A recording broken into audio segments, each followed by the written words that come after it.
कुलसुम अख्तर जी हमारे बीच में मौजूद हैं।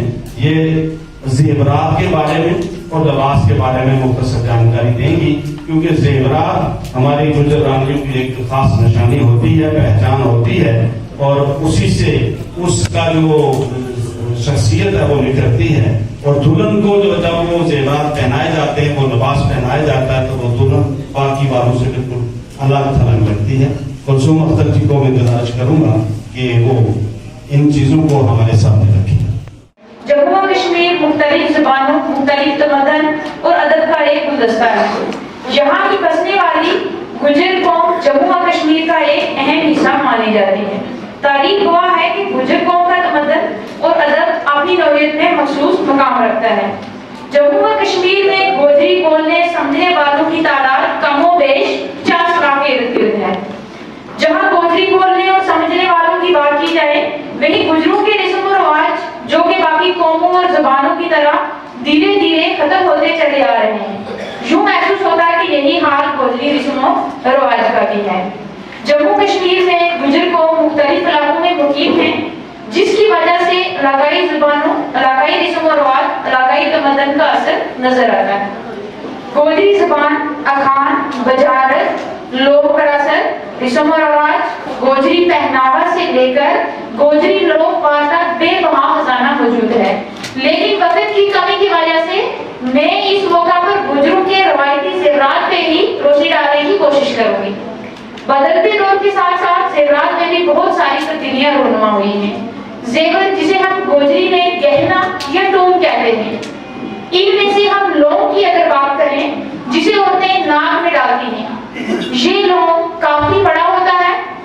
ये मासा से लेकर तोला या इससे भी ज्यादा तक का होता है। ये बिल्कुल गोल होता है और पूरा सोने का ही होता है। इसके ऊपर सोने का ही डिजाइन बना होता है। इसके दरमियान एक मोती, जिसे गोजरी में मनका या केवा कहते हैं, ये लगा होता है। ये ज्यादातर लाल रंग का होता है। इसके किनारों पर छोटी छोटी किंगरियां बनी होती हैं, जिससे ये देखने में बहुत ही खूबसूरत लगता है। और सबसे बड़ी मजे की बात यह है कि इस लौंग का साइज इतना बड़ा होता है कि जब औरतें नाक में डालती हैं तो एक तरफ से पूरी नाक ही जो है वो डांपती जाती है। ये लौंग जो है उसको डांप लेता है। उसके बाद लौंग के बाद जो गोजरी रस्म रिवाज में शेरी का नाम आता है। शायद ही कुछ लोगों ने इसका सुना होगा। ये बहुत पुराना रिवाज चलता आ रहा है जो बहुत ही अहम है। शेरी का रिवाज तकरीबन 150 साल पुराना चलता आ रहा है। इसका वजन तकरीबन 2 से 250 ग्राम तक होता है। ये गले में डालने के लिए होती है। इसकी शक्ल कंगन जैसी होती है, मीन्स ये बिल्कुल गोल होता है और दरमियान से ये पूरी मोटी होती है, बाकी पूरी पतली होती है। एक चीज और जो गले में ही डाली जाती है, जिसे गोजरी ज़बान में मेल कहते हैं, और मैंने ये डाली भी हुई है, इसलिए आपको बता भी देती हूँ कि ये मेल होती है। मैक्सिमम इसमें चांदी के सिक्के लगे होते हैं, तो इस जिसके साथ चांदी के सिक्के जो है वो जुड़े होते हैं, ये थोड़ी लंबी होती है। इसमें तकरीबन चांदी के 50 से 100 तक के आसपास जो है वो सिक्के लगे होते हैं। मौजूदा जमाने के मुताबिक जिसकी मालियत 2.5 से 3 लाख तक या इससे भी ज्यादा बनती है। कहा जाता है कि इसके लिए इसको इसलिए डिजाइन किया होता है कि औरतें अपने मुश्किल वक्त में भी एक एक सिक्का फरोख्त करके अपने मुश्किल अयाम को गुजार सकती हैं। अब बात करेंगे हम गाने की, जिसे जदीद दौर ने मुख्तलिफ डिजाइन देकर हार का नाम दे दिया है। ये तकरीबन गले के बराबर होती है। इस गाने के बीच 3 बराबर छोटी डोरियां लगी होती हैं और उनके ऊपर रेशम के धागे को खूबसूरत अंदाज से लपेटा गया होता है। इसमें दरमियान से चांदी को डिजाइन देकर गोल किया होता है और आगे 3 उंगलियां लगाई होती हैं और इस गोल हिस्से के दोनों जानब उन डोरियों पे छोटी छोटी चौरस पत्तियां बनाई गई होती हैं जो चांदी की होती हैं, जो देखने में बहुत ही खूबसूरत लगती हैं। इसमें सबसे अच्छी बात गोजरी समाज में ये है कि ये सारा रिवाज जो है वो सुनार से लिया जाता है, मगर इसको तैयार औरतें खुद घर बैठ के ही करती हैं। इकट्ठी होके अपने रवायती गीत भी गाती हैं और ये उनका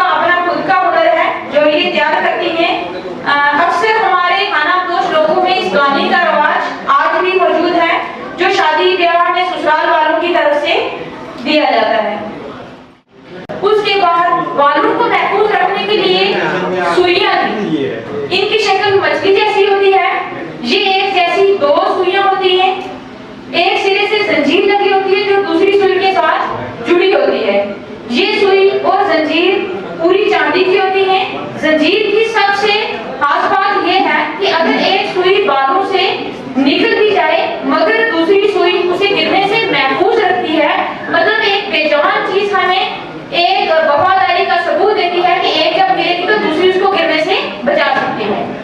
ऐसे ही गोत्री रिवाज के मुताबिक कंगन हुआ करते थे। ये तकरीबन 200 ग्राम तक का एक कंगन होता था। ये काफी मोटा होता है, इसकी शक्ल बिल्कुल गोल और दरमियान से खुला होता है। जहां से ये खुला होता है वहीं से इसकी शक्ल सांप के मुंह जैसी बनाई गई होती है। इसको कलाई में पहनते हैं। कहा जाता है कि इसकी शक्ल ऐसी इसलिए बनाई होती है ताकि जो औरत इसे पहने वो खुद को दलेर और बहादुर समझे। इस कंगन या जिसे कड़ी भी कहते हैं गोजरी में, इसे आजकल राजस्थानी गुज्जर जो है, मतलब औरतें जो है राजस्थानी वो पाँव में पहनती हैं। वैसी ही कड़ी जिसको कहते हैं या कंगन वो आजकल पाँव में राजस्थानी गुज्जर पहनते हैं। उसके बाद आती है अंगूठी, जिसे आप गोजरी जुबान में छाप भी कहते हैं। गोजरी रस्म और रिवाज के मुताबिक ये हमेशा शादी ब्याह पे इनकी जोड़ी जो है वो ली जाती है। इस अंगूठी या छाप के दरमियान एक थेवा लगा होता है और थेवे के दोनों जानब 2 कुंगलियां लगी होती हैं। ये एक अंगूठी में यानी कि एक अंगूठी में 4 कुंगलियां लगी होती हैं जो हमेशा शादी ब्याह पे ही दी जाती हैं। अब अगर थोड़ा सा लिबास की तरफ जाएं तो गोजरी रिवाज के मुताबिक आज से गालबन 30 साल पहले औरतें खुला लिबास पहनती थी, यानी कि काफी खुली कॉलर वाली कमीज और सीने पे मर्दों की कमीज जैसे बटन कफ, जैसे ये मैंने कफ वाले बाजू डाले हुए हैं, कफ वाली कमीज होती थी और साइड पे जेबी लगाई गई होती थी जो गाढ़े गाढ़े आज भी गुजर बकरवाल तबके में देखने को मिलता है। सलवार भी घेरेदार और खुली पहनी जाती थी, जैसे परवाज साहब ने पहले भी बता दिया है, जिसे जदीद दौर ने पटियाला सलवार का नाम दे दिया है। ये गोजरी रस्म और रिवाज के मुताबिक बहुत खुली सलवार बनाई जाती थी। गुज़श्ता ज़माने में गुजर समाज के अंदर औरतें छोटे छोटे नगोश वाले कपड़े ही ज्यादातर पहनती थी, जिन्हें गोजरी समाज में छेड़ कहा जाता है। गुजर समाज के अंदर औरतों की एक मखसूस टोपी होती है जिसे बहुत अहम माना जाता है। कहा जाता है कि अगर औरत के सर पर शाल या दुपट्टा ना भी हो मगर टोपी लाजमी है। इस टोपी की इतनी बड़ी अहमियत है, ये टोपी मुख्तलिफ इलाकों के रवाज के मुताबिक डिजाइन की होती है। मौजूदा दौर में इस टोपी का रवाज बदस्तूर चलता आ रहा है, जैसे कि आपको यहाँ भी दिखने में मिल रहा है। इस टोपी को काले कपड़े से बनाया जाता है जो कि चेहरे के सामने वाले हिस्से से बिल्कुल गोल होती है और गर्दन की तरफ से इसे इलाकाई रवाज के मुताबिक थोड़ा लंबा और चौरस रखा जाता है। इस पूरी टोपी पे रेशम के धागे से खूबसूरत अंदाज में कशीदाकारी की जाती है, यानी कि ये मुकम्मल हाथ से बनाई गई होती है। जो टोपी पहनने को दिख रही है आपको, ये पूरी हाथ से बनाई गई होती है जो कि अभी भी मानवदोष गुजर बकरवाल तबके में मौजूद है। दर्जना ऐसे रवायती रवाज जो है वो गुजर तबका के अंदर मौजूद हैं, मगर वक्त की किल्लत की वजह से ये सब मैं बयान नहीं कर सकती।